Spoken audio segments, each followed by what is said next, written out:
Hello everyone, welcome to law GNG. तो देखिए, last turn पर हम लोगों ने सुपरवीनिंग इम्पॉसिबिलिटी कंप्लीट किया था और परफॉर्मेंस ऑफ कॉन्ट्रैक्ट को कंप्लीट किया था। तो आज हम लोग स्टार्ट करते हैं डिस्चार्ज ऑफ कॉन्ट्रैक्ट से। और मुझे पूरी उम्मीद है कि पिछला वाला आप लोगों ने अच्छे से एक बार रिवाइज भी कर लिया होगा और उसके क्वेश्चंस भी सॉल्व कर लिए होंगे। तो चलिए देखते हैं। नेक्स्ट टॉपिक आता है आपका discharge of contract.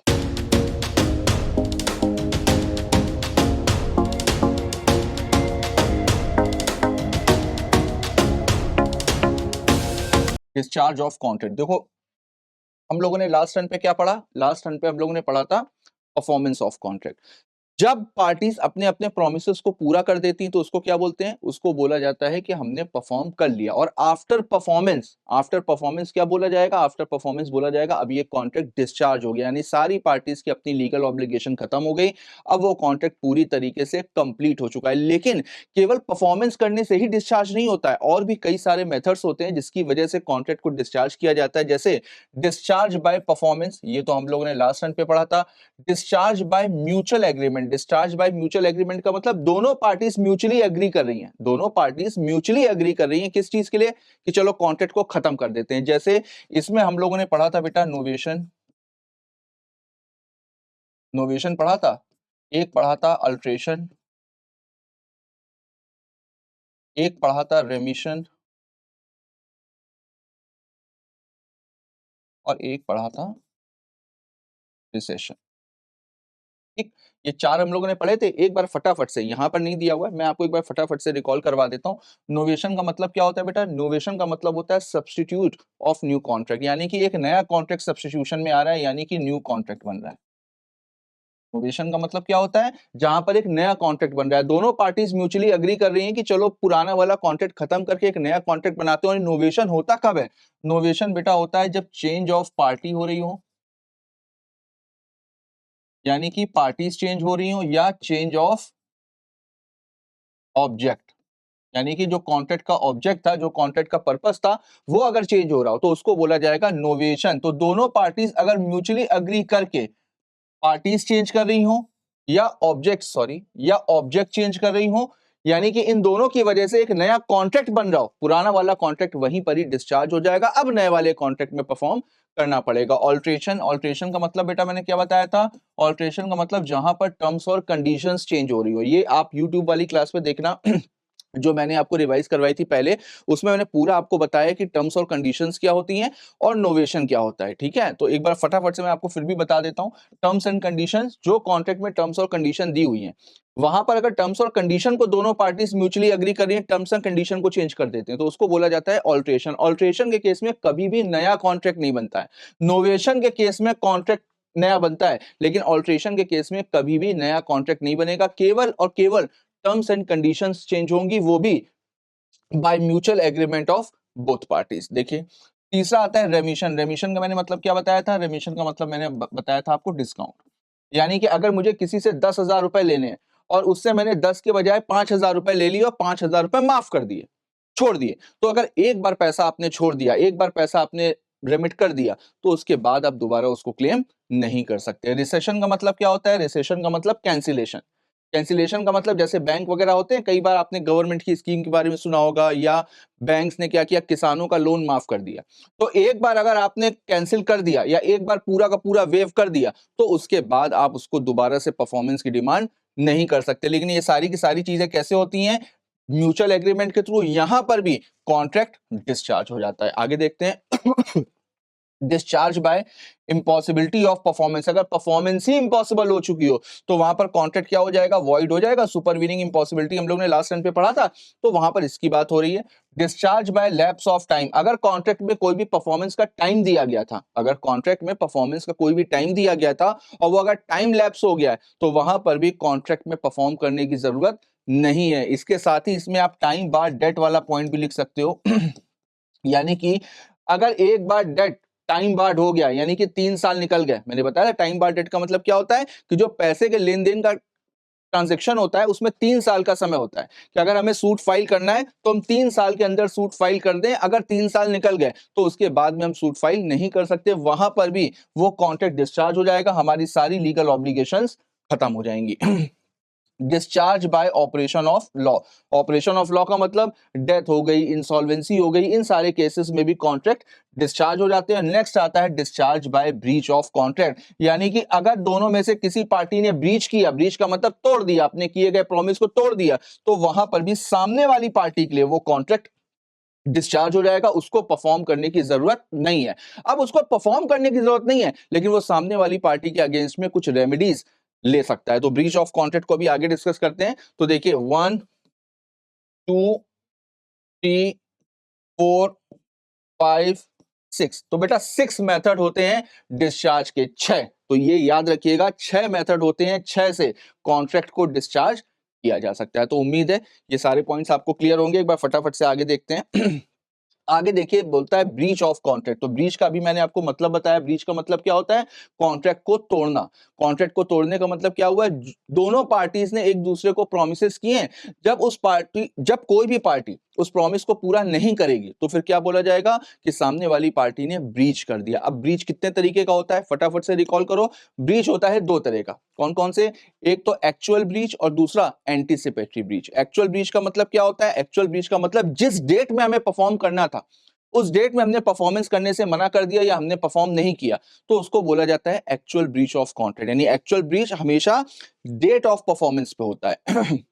Anticipatory breach of contract, anticipatory breach of contract का मतलब जब ड्यू डेट से पहले ही सामने वाली पार्टी सरेंडर कर दे, ड्यू डेट से पहले ही सामने वाली पार्टी मना कर दे कि भाई हम परफॉर्म नहीं कर पाएंगे, तो उसको बोला जाता है एंटीसिपेटरी ब्रीच ऑफ कॉन्ट्रैक्ट। तो चलिए, अच्छा मैं एक काम करता हूं, इसको एक कहानी की तरह से दोनों के इफेक्ट और साइड इफेक्ट बता देता हूं, रिवीजन हो जाएगा और उसके बाद में हम लोग थ्योरी देख लेंगे। तो देखते हैं एक बार।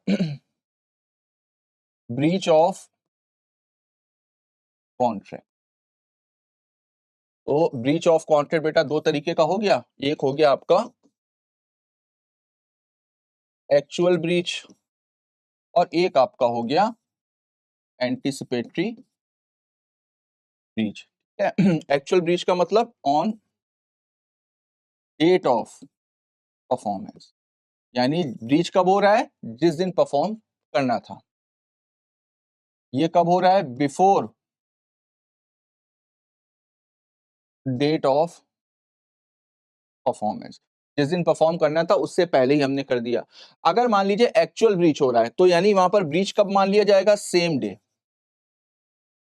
सेम डे मान लिया जाएगा कि भाई ब्रीच ऑफ कॉन्ट्रैक्ट हो गया। ठीक, before the date of performance, यहां पर जो एक्चुअल डेट थी, एक्चुअल डेट से पहले ही प्रोमिसर ने मना कर दिया प्रॉमिस को पूरा करने से, तो यहां पर प्रोमिसी के पास में 2 ऑप्शन होंगे।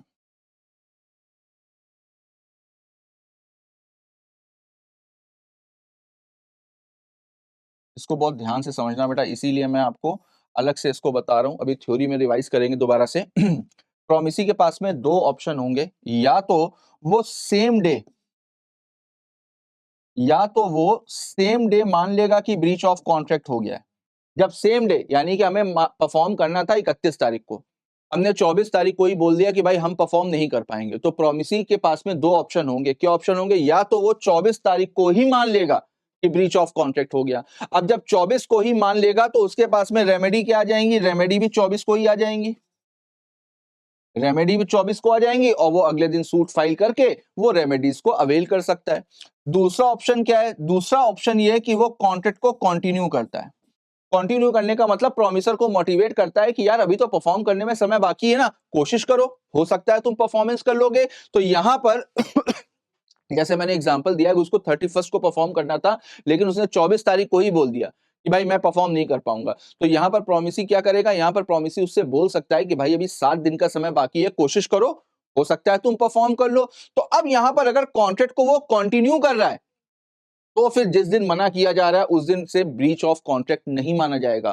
ब्रीच ऑफ कॉन्ट्रैक्ट कब माना जाएगा? एक्चुअल डेट पे, एक्चुअल डेट पे। लेकिन इसमें एक चीज याद रखने वाली है, क्या? कि अब उसको परफॉर्म करना था 24 तारीख को, सॉरी परफॉर्म करना था 31 को, ठीक, लेकिन उसने 24 तारीख को ही मना कर दिया कि भाई मैं परफॉर्म नहीं कर पाऊंगा। इस बीच में अब अगर प्रोमिसी कॉन्ट्रैक्ट को कंटिन्यू कर रहा है और उसी बीच में कोई सुपरवीनिंग इंपॉसिबिलिटी हो जाती है। सुपरवीनिंग इंपॉसिबिलिटी का मतलब गवर्नमेंट ने कोई लॉ चेंज कर दिया, नया कोई नोटिफिकेशन निकाल दिया, कुछ भी हो गया, जो सुपर वीनिंग इम्पॉसिबिलिटी वाले पार्ट हम लोगों ने पढ़े थे। तो उस सिचुएशन में क्या होगा, उस सिचुएशन में प्रोमिसी फिर इस बात को नहीं कह सकता कि भाई तुमने तो परफॉर्म करने से पहले ही मना कर दिया था, तो अब हम उसको ब्रीच ऑफ कॉन्ट्रैक्ट मानेंगे ना। भाई आपको अगर उसके ऊपर केस करना था तो आप पहले कर लेते, आपने कॉन्ट्रैक्ट को कंटिन्यू किया, अब कंटिन्यू किया तो ये प्रोमिसर की किस्मत, अब सुपर वीनिंग इम्पॉसिबिलिटी हो गई, अब वो चाहे या ना चाहे परफॉर्म कर ही नहीं सकता, तो फिर वहां पर प्रोमिसी के पास में कोई राइट नहीं होगा, वहां पर प्रोमिसी के पास में कोई भी रेमेडी नहीं होगी, फिर प्रोमिसी प्रोमिसर के ऊपर सूट फाइल नहीं कर सकता, वहां पर वो कॉन्ट्रैक्ट क्या हो जाएगा, वॉइड हो जाएगा।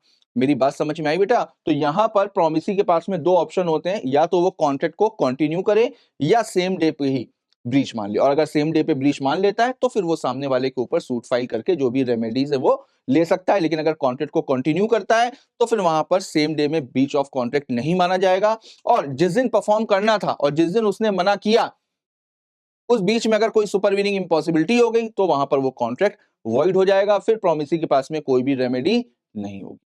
आई होप आपको समझ में आया होगा। तो चलिए एक बार थ्योरी पे देखते हैं। ब्रीच ऑफ कॉन्ट्रैक्ट, तो देखिए, तो सबसे पहले तो ब्रीच ऑफ कॉन्ट्रैक्ट होता कब है? Breach of contract occurs if any party refuses, perform करने से रिफ्यूज कर दे, या fails to perform his part of the contract, अगर पूरा पार्ट यानी पूरी तरीके से परफॉर्मेंस नहीं किया, पार्टली परफॉर्म किया और पार्टली परफॉर्म नहीं किया, तो उसको भी बोला जाएगा breach of contract by his act makes it impossible to perform his obligation, यानी वो कुछ ऐसा कंडक्ट कर रहा है जिसकी वजह से परफॉर्मेंस हो पाना इम्पॉसिबल है, तो इन सारी वजहों से कॉन्ट्रैक्ट ब्रीच होगा। उसके इफेक्ट क्या होंगे देखिए। The aggrieved party is relieved from performing his obligation। अभी मैंने आपको बताया कि अगर एक पार्टी ब्रीच कर रही है तो सामने वाली पार्टी को परफॉर्म करने की जरूरत नहीं है, अब वो अपनी ऑब्लिगेशन से फ्री हो जाएगी, लेकिन वो सामने वाले के ऊपर सूट फाइल करके रेमेडीज को ले सकती है। Gets a right to proceed against the party at fault, यानी जिसकी गलती है उसके ऊपर प्रोसीड कर सकती है। प्रोसीड का मतलब बेटा, प्रोसीड का मतलब कोर्ट में जाकर के केस फाइल कर सकती है। अब देखिए type of breach of contract, तो टाइप मैंने अभी आपको बताया दो तरह के होते हैं, एंटीसिपेटरी और एक्चुअल। एक्चुअल पहले देखते हैं, refuse to perform promise on the schedule date, यानी जो भी डेट फाइनल हुई थी उसी डेट में मना कर रहा है। Breach occurring before time fix for the performance has arrived, जो जिस दिन परफॉर्म करना था उसके पहले अगर वो मना कर रहा है तो फिर उसको बोला जाएगा एंटीसिपेटरी। क्लियर सबको? अब अगर कोई भी पार्टी ब्रीच कर रही है तो जो अग्रीव्ड पार्टी है, जो अग्रीव पार्टी है यानी कि प्रोमिसी, तो प्रोमिसी के पास में क्या क्या रेमेडीज होंगी? भाई उसका नुकसान नहीं हुआ, अब सामने वाली पार्टी ने अगर परफॉर्म करने से मना कर दिया तो उसका नुकसान भी हुआ, तो उसके पास में रेमेडीज क्या होंगी? तो सबसे पहली जो रेमेडी होती है वो होती है डैमेजेस की। और ये चीज बेटा मैंने आपको बताई है, डैमेजेस ये जो वर्ड है ये कहां से लिया गया है? डैमेज से। डैमेज का मतलब क्या होता है? नुकसान। डैमेजेस का मतलब क्या होता है? कॉम्पनसेशन, यानी कि loss is equal to compensation. तो कोई इज इक्वल टू आ रहा है तो यानी लॉस के बराबर कॉम्पनसेशन होगा। अगर लॉस 1 रुपए का है तो कॉम्पनसेशन भी बेटा कितना मिलेगा? 1 रुपए। जितना लॉस हो रहा है उतना ही कॉम्पनसेशन मिलेगा। इंडिया में एक लॉ में एक प्रिंसिपल है, कोई भी आदमी कॉम्पनसेशन के अमाउंट से अमीर नहीं बन सकता। कोई आदमी ये नहीं कह सकता कि हमको इतना कॉम्पनसेशन मिल गया कि हम करोड़पति बन गए ना। आपको लॉस हुआ होगा तो उसी लॉस की भरपाई आपको मिली होगी, आपने पैसा नहीं कमाया होगा। कॉम्पनसेशन को आप प्रॉफिट के तौर पे कंसीडर नहीं कर सकते। मेरी बात समझ में आ रही है? कॉम्पनसेशन तभी मिलेगा जब आपको वाकई में नुकसान हुआ है, ठीक है? तो इसी वजह से डैमेजेस वर्ड को लिया गया है डैमेज से, यानी कि नुकसान is equal to compensation.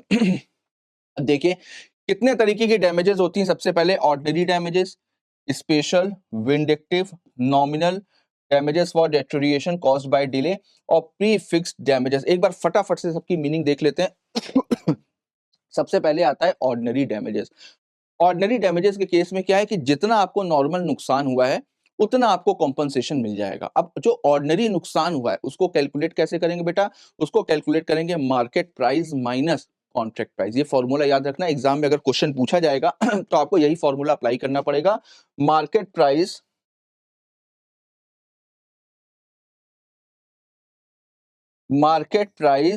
Minus जो आपका कॉन्ट्रैक्ट प्राइस है। इसको आप माइनस कर दोगे तो आपका लॉस निकल कर के आ जाएगा, और जितना लॉस हुआ है उतना ही कॉम्पनसेशन आपको मिलेगा। तो यहां पर लॉस निकालने का तरीका यही होता है कि जो मार्केट प्राइस है उसमें से कॉन्ट्रैक्ट प्राइस को माइनस कर दीजिए, तो आपको लॉस का पता चल जाएगा, और जब हमको लॉस का पता चल जाएगा तो हमको कॉम्पनसेशन का पता चल जाएगा। क्यों? क्योंकि अभी मैंने आपको बताया loss is equal to compensation या डैमेजेस। तो ऑर्डिनरी डैमेजेस तो ऐसे ही निकल गई। स्पेशल डैमेजेस, अब देखो स्पेशल डैमेजेस होता क्या है? स्पेशल डैमेजेस का मतलब बेटा ये होता है, अभी मैंने आपको बताया कि कॉम्पनसेशन कभी भी प्रॉफिट नहीं होता है। कोई भी आदमी ये नहीं कह सकता कि कॉम्पनसेशन मुझे इतना मिला कि मैं करोड़पति बन गया। तो नॉर्मल प्रोविजन तो यही है कि कॉम्पनसेशन में प्रॉफिट आप रिकवर नहीं कर सकते। जो रिमोट डैमेजेस हैं, जो इनडायरेक्ट डैमेजेस हैं, जो प्रॉफिट्स हैं, उनको आप डैमेजेस के तौर पर रिकवर नहीं कर सकते। लेकिन इसका एक एक्सेप्शन है, स्पेशल डैमेजेस। स्पेशल डैमेजेस क्या एक्सेप्शन है? देखो, at the time of entering into contract, जिस समय दोनों पार्टीज के बीच में कॉन्ट्रैक्ट बन रहा है, उसी समय प्रोमिसी ने प्रोमिसर को बता दिया है कि भाई तुम्हारा परफॉर्मेंस करना बहुत जरूरी है, अगर तुमने परफॉर्म नहीं किया तो मुझे इतने का नुकसान हो जाएगा। जैसे मिस्टर ए मिस्टर बी के पास में गए और मिस्टर बी से बोला कि भाई मेरे को 100 kg शुगर चाहिए। मिस्टर बी ने बोला दे देंगे 100 kg शुगर, रेट भी तय हो गया 50 रुपीज पर केजी के हिसाब से। ठीक, तो अब ए और बी के बीच में कॉन्ट्रैक्ट बन गया कि भाई 100 kg शुगर 50 रुपए के हिसाब से देनी है ऑन 15 जनवरी 2026 को। अब जिस समय ये कॉन्ट्रैक्ट बन रहा था उसी समय मिस्टर ए ने मिस्टर बी को बता दिया कि भाई मैं तुमसे ये 50 रुपए में खरीदूंगा और इसको मैंने 60 रुपए में बेचा हुआ है, इसको बेचा हुआ है सी को। तो इस वजह से हर हालत में 15 तारीख को 100 kg शुगर भेज देना, क्योंकि मुझे सी को देना है और सी को मैंने 60 रुपए के हिसाब से भेजा हुआ है। यानी कि ए ने बी को पहले से ही बता करके रखा हुआ है कि भाई यहां पर मैं इतने पैसे कमा रहा हूं।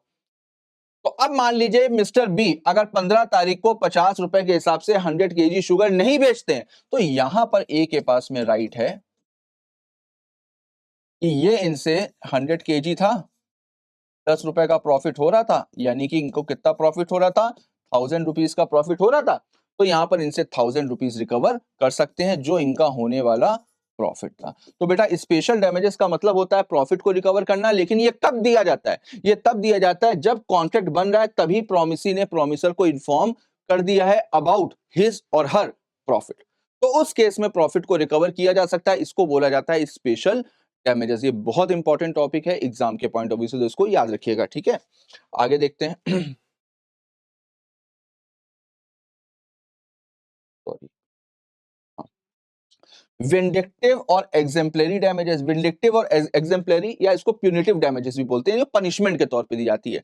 वैसे तो देखो कॉम्पनसेशन पनिशमेंट नहीं होता है, ठीक है। कॉम्पनसेशन में हमेशा जितना सामने वाले का नुकसान हुआ है हम उसी की भरपाई कर रहे हैं। लेकिन ये जो पनिशमेंट वाली डैमेजेस हैं, ये केवल इंडिया में 2 सिचुएशन में दी जाती हैं।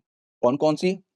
एक तो अगर किसी ने मैरिज के प्रॉमिस को ब्रीच किया, किसी ने मैरिज के प्रॉमिस को ब्रीच किया, तो वहां पर विंडिक्टिव और एग्जेम्पलरी डैमेजेस दी जा सकती हैं। दूसरा, अगर बैंक ने गलत तरीके से उसके अकाउंट होल्डर की चेक को डिसऑनर किया, यानी उसके अकाउंट में पैसे थे लेकिन उसके बावजूद अगर उसकी चेक को डिसऑनर कर दिया, तो यहां पर माना जाता है कि भाई अकाउंट होल्डर की पूरी इमेज आपने बर्बाद कर दी।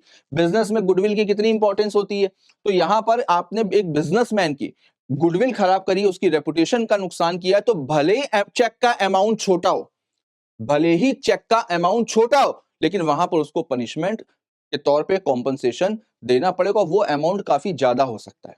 मेरी बात समझ में आई? तो यहां पर उसको उसकी जो गुडविल का नुकसान हुआ है उसकी भरपाई करने के लिए विंडिक्टिव और एग्जेम्पलरी डैमेजेस दी जाती है। लेकिन यहां पर एक लाइन याद रखिएगा, ये जो अकाउंट होल्डर है जिसकी चेक गलत तरीके से डिसऑनर हो रही है, वो बिजनेस करता हो, अगर वो जॉब में हो या किसी और उसमें हो जहां पर गुडविल की वैल्यू ना निकलती हो, जहां पर उसकी गुडविल के ऊपर कोई फर्क नहीं पड़ रहा है एग्जैक्टली क्योंकि गुडविल तो बिजनेसमैन की होती है, जॉब होल्डर की क्या। तो वहां पर यह एजम्पशन लिया जाता है कि वहां पर भाई इनकी गुडविल को नुकसान नहीं हुआ होगा। लेकिन अगर कोई आदमी बिजनेस करता है, किसी आदमी का बिजनेस है, वो किसी प्रोफेशनल उसमें है, कोई प्रोफेशन है उसका, वहां पर अगर चेक डिसऑनर हुई तो वहां पर उसकी इमेज का नुकसान होगा। तो वहां पर विंडिक्टिव और एग्जेम्पलरी या प्यूनिटिव डैमेजेस को दिया जा सकता है, राइट। नेक्स्ट आता है नॉमिनल डैमेजेस। नॉमिनल डैमेजेस का मतलब क्या होता है? नाम मात्र की डैमेजेस। नाम मात्र का मतलब क्या हुआ? केवल कहने के लिए, यानी कि कॉन्ट्रैक्ट में किसी को कोई नुकसान नहीं हुआ है, लेकिन फिर भी सामने वाले ने सूट फाइल कर दिया ब्रीच ऑफ कॉन्ट्रैक्ट का। तो अब कोर्ट भाई कुछ तो, अगर सामने वाली पार्टी जीत रही है तो कुछ तो देने के लिए बोलेगी, ताकि उसको ये तो लगे कि हाँ भाई मैं केस जीता हूं, केवल कह देने से थोड़ी ना होगा। तो यहाँ पर बहुत ही नॉर्मल सी 100 रुपए, 50 रुपए, 500 रुपए, बहुत ही नॉर्मल सा अमाउंट कॉम्पनसेशन के तौर पर दिया जाता है। इसको बोला जाता है नॉमिनल डैमेज, यानी नाम मात्र की डैमेज, केवल कहने के लिए compensation. Damages for deterioration caused by delay. अब अगर मान लीजिए कोई आदमी ट्रांसपोर्ट के थ्रू गुड्स भेज रहा है और उसने पहले ही बता करके रखा हुआ है कि भाई ये गुड्स कल सुबह तक पहुंचने बहुत जरूरी है, और ट्रांसपोर्ट वाले की लापरवाही की वजह से गुड्स वहां पर नहीं पहुंचे या गुड्स रास्ते में खराब हो गए, तो उस सिचुएशन में सामने वाली पार्टी से कॉम्पनसेशन लिया जा सकता है। इसको बोलते हैं damages for deterioration caused by delay, यानी डिले की वजह से गुड्स को जो नुकसान हो रहा है उसका कॉम्पनसेशन। और pre fixed damages. Pre fix damages का मतलब, इसको दो पार्ट में डिवाइड किया गया है, एक तो लिक्विडेटेड डैमेजेस और दूसरा पेनाल्टी। एक बार फटाफट से दोनों का मतलब समझ लेते हैं। लिक्विडेटेड डैमेजेस का मतलब, दोनों ही केसेस में पार्टी ने पहले से ही डिसाइड करके रखा हुआ है कि भाई हम दोनों में से जो भी पार्टी ब्रीच करेगी वो सामने वाले को इतना कॉम्पनसेशन देगी। लेकिन बस लिक्विडेटेड डैमेजेस में क्या होता है? प्रॉपर कैलकुलेशन करके वो अमाउंट निकाला जाता है। प्रॉपर कैलकुलेशन करके वो अमाउंट निकाला जाता है कि एग्जैक्टली अगर किसी ने भी ब्रीच किया तो वहां पर लॉस होगा कितना, तो प्रॉपर वे में इसका एक कैलकुलेशन किया गया, उसको बोला जाता है लिक्विडेटेड डैमेजेस। पेनाल्टी का मतलब क्या होता है? पेनाल्टी का मतलब होता है केवल डराने के लिए, कोई कैलकुलेशन नहीं है, केवल डराने के लिए एक अमाउंट लिख दिया गया ताकि सामने वाली पार्टी ब्रीच करने से पहले 10 बार सोचे। मेरी बात समझ में आ रही है? इंडिया में पेनाल्टी वैलिड नहीं है, लेकिन लिक्विडेटेड डैमेजेस वैलिड है। लेकिन इसमें एक ध्यान रखने वाली बात है, सपोज करो कि लॉस हुआ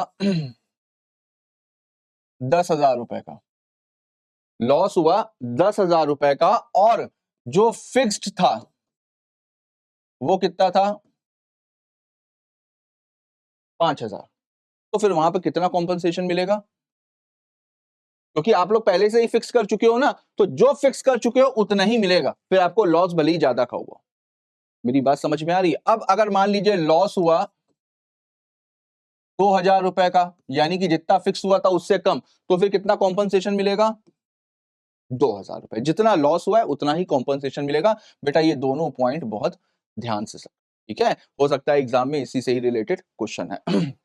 आगे देखते हैं। अब देखिए रेमेडीज अवेलेबल।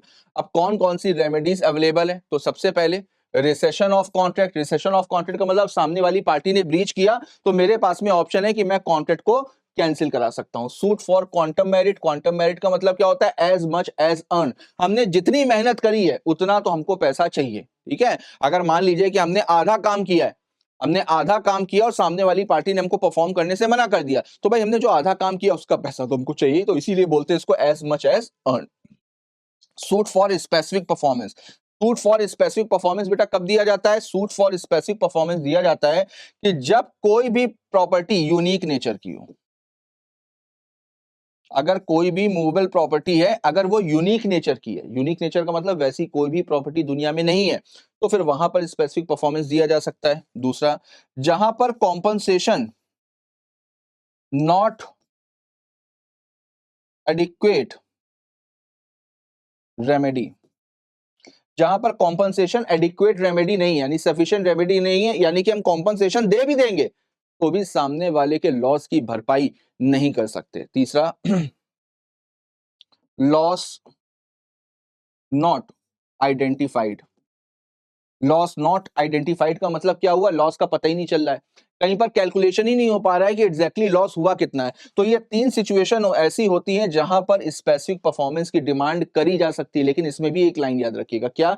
स्पेसिफिक परफॉर्मेंस की आप डिमांड कर सकते हो, ठीक है, लेकिन स्पेसिफिक परफॉर्मेंस देनी है या नहीं देनी है ये पूरी तरीके से डिपेंड करता है कोर्ट के ऊपर। ये कोर्ट की डिस्क्रिशनरी पावर है कि कोर्ट देगी या नहीं देगी। मेरी बात समझ में आई? तो सूट फॉर स्पेसिफिक परफॉर्मेंस में आपको ये पॉइंट याद रखने हैं। Suit for injunction. इंजंक्शन का मतलब क्या होता है? Stay order. इंजंक्शन का मतलब क्या होता है? Stay order to prevent any person to prevent any person to do any wrongful act, किसी भी पर्सन को गलत काम करने से रोकने के लिए कोर्ट जो ऑर्डर पास करती है उसको बोला जाता है इंजंक्शन। अब देखिए कोई भी कॉन्ट्रैक्ट होता है दो चीजों के लिए हो सकता है, टू डू और नॉट टू डू, किसी काम को करने के लिए या किसी काम को ना करने के लिए। तो अगर निगेटिव सेंस में हुआ है यानी किसी काम को ना करने के लिए हुआ है, मैंने आपको प्रॉमिस किया कि मैं ये काम नहीं करूंगा, हो चुका है, लेकिन अब मैं अगर वो काम करने के लिए जा रहा हूं तो कोर्ट क्या करेगी, कोर्ट मेरे को रोकेगी ना कि भाई आपने प्रॉमिस किया था आप ये काम नहीं कर सकते, अब क्यों कर रहे हो, तो कोर्ट मेरे को रोकने के लिए जो ऑर्डर पास करेगी उसको बोला जाता है इंजंक्शन। ठीक है, तो बेटा इतने तरीके की रेमेडीज होती हैं और इसके पहले डैमेजेस हम लोग पढ़ ही चुके हैं, डैमेजेस भी रेमेडीज का पार्ट है, राइट। आगे देखते हैं। अब देखिए कुछ केस लॉ दिए हुए, सबसे पहले हेडले वर्सेस बैक्सेंडल का देखते हैं। ये वाला केस लॉ एक बार डिसीजन देखते हैं। देखो कोर्ट ने क्या बोला था, the court held that P was entitled only to ordinary damages and D was not liable for the loss of profit. देखो मैंने अभी आपको क्या बताया, नॉर्मल प्रोविजन क्या है, नॉर्मल प्रोविजन बेटा यही होता है कि आप अपने प्रॉफिट को रिकवर नहीं कर सकते। अब देखिए रीजन भी लिखा होगा, because the only information given by P to D was the article to be carried was the broken shaft of a mill and it was not made known to them that the delay would result in loss of profit। तो यहां पर जिस समय contract में enter कर रहे थे उन्होंने बस इतना बताया कि भाई शाफ्ट मिल का खराब हुआ है, लेकिन इसके बारे में उन्होंने कोई भी जानकारी नहीं दी कि मिल का नुकसान हो रहा है, मिल के प्रॉफिट का नुकसान हो रहा है, कितने प्रॉफिट का नुकसान हो रहा है, इस बात को नहीं बताया। तो यहां पर स्पेशल डैमेजेस नहीं मिलेंगी। स्पेशल डैमेजेस हमेशा तब मिलती हैं जब पहले से हमने अपने होने वाले प्रॉफिट के बारे में बता दिया। अदरवाइज ये लाइन याद रखो, profit and remote damages are not allowed. Remote damages का मतलब क्या होता है, अंदाजा लगाना कि हो सकता है यार हमको इतना फायदा होता, हो सकता है हमको इतना, तो आप अंदाजा नहीं लगा सकते हो, एक्चुअल लॉस पर ही कॉम्पनसेशन मिलेगा, राइट। आगे देखते हैं बेटा, आगे देखो Gibson Gibbons versus Westminster bank. Okay, देखिए अब businessman whose credit was suffered. अब देखिए बिजनेसमैन है, उसकी जो गुडविल है वो सफर हुई, क्यों, will get exemplary damages even if he has sustain no pecuniary loss. Pecuniary का मतलब मॉनिटरी टर्म में।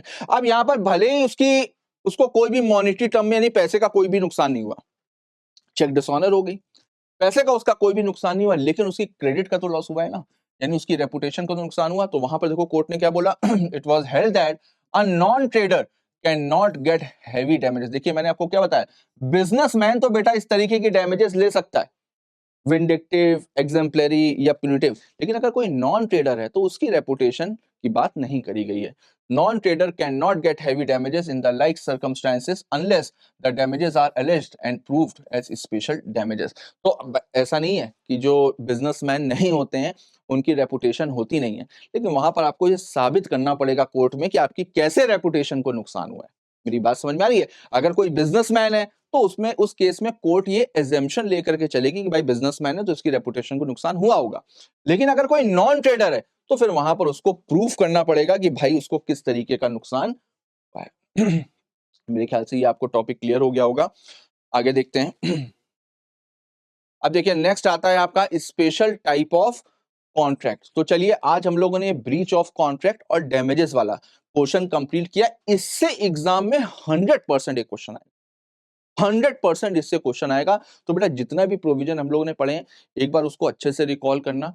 इसकी प्रैक्टिस शीट भी मैंने डिस्क्रिप्शन बॉक्स में आज की क्लास की डाली हुई है, तो इसको भी जरूर से एक बार सॉल्व करना और इसके जितने भी इंपॉर्टेंट प्रोविजन है, जितने भी पार्ट्स को मैंने इंपॉर्टेंट बताया उसको अच्छे से एक बार करके जाइएगा। तो चलिए फिर मिलते हैं नेक्स्ट क्लास में, तब तक के लिए all the best, thank you, good bye.